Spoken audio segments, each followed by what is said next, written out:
Hello. So I wanted to talk about the haste stats, especially on how it relates to Claudia. There's a lot of so if you go into like the Discord or whatever, a lot of people there's a general consensus that 30 haste just isn't worth it, and I kind of agree with that sentiment in most cases. Like the 20% ultimate charge, it's okay on most characters, but it's not that great. Like that's 20 points. Like the 10-point haste buff is pretty good because you get 15% attack speed and cast speed. That's actually one of the best 10-point buffs. But 30-point buff, this one's pretty underwhelming. And the haste effect only affects cooldowns on abilities. So it's pretty underwhelming. However, on Claudia, like it doesn't give a huge bonus to her corruption. Like you see, like that just affects her corruption rather than like a speed because she doesn't have like a normal ult. Right, her ult is her quote ult is just this. It says its ultimate just adds corruption. It applies 40% corruption on an imbue, and then if she has high corruption damage, she takes damage. Further corruption costs 1% health per point of corruption. So if you're max corruption, you do this, it takes 40% of your life. And getting that 30 haste only reduces your reduce the corruption to 33.4%. So if I load up a place where I actually have I have max haste in the border region, I have max haste here. So we'll go here and I will show you like what it says here. Like I said, it'll have a 33.4%. And this is way better than you think. Right, so you see if you look at this. See how it says 33 applies 33.4% corruption, right? So Isn't it cool that we're all full of so it's only, it doesn't seem like a big reduction, but it's actually a lot bit more significant you think. So let's exit the submission really quick though. Let's go to a region where I don't have haste, or I don't have max haste. Right, like if we go to this area, go here.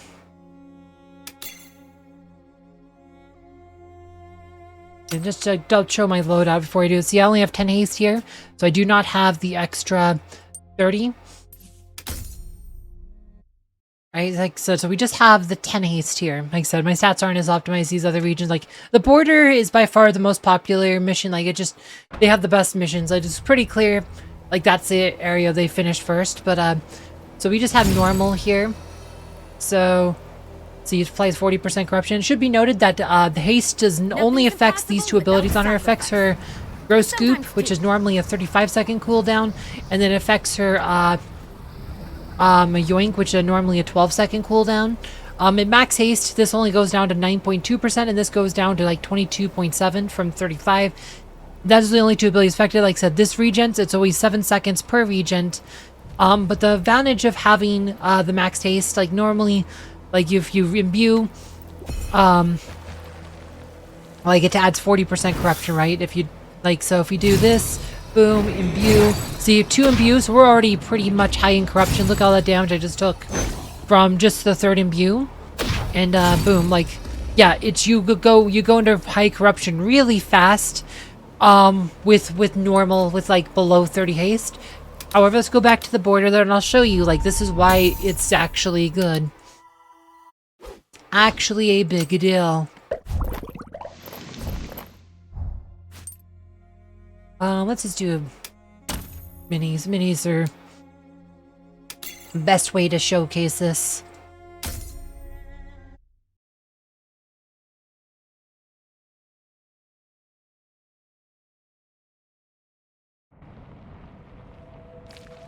Right, and again, as I said, you see this timer does not go any faster by having more haste, so that's like, so it does seem kind of bad, except, right, we'll say, so once they done talking, we can't see it right there, it's why they're talking, but, blah, blah, blah, blah, blah, probably should have stepped on that yet. Alright, so if we, you see how it just took off 33, boom, we're not red yet, now we're red, however, look, that doesn't take near as much damage here, it's like, so you can be a lot more aggressive. Like I said, it takes you 3 imbues to get to red instead of 2, and the damage you take, the penalty for red imbuing, is a lot lower because you take less damage.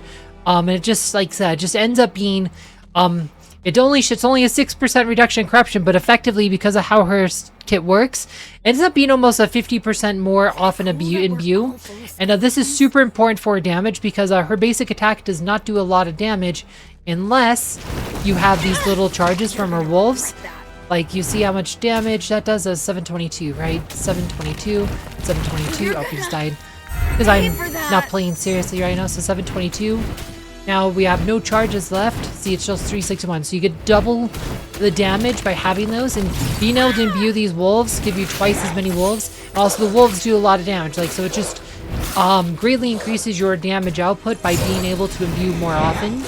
So you pretty much get 50% more imbuing, which is, like I said, it's a huge boost to your damage. It actually is a huge boost to your damage for just that extra 20 haste, which is a lot. Like I said, most characters, I don't think haste is that worth it, but like, look, so gross scoop, it's 23.077, and then yoink is down to 9.2 seconds. So it, like I said, these are both pretty valuable abilities. Like I said, this one, gross scoop, be able to do it more often is nice. It's not, but it wouldn't be worth it for the 30 haste wouldn't be worth it for that alone.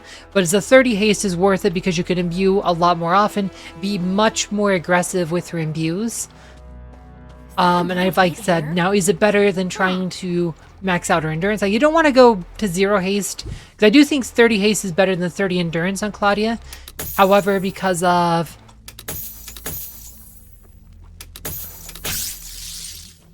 like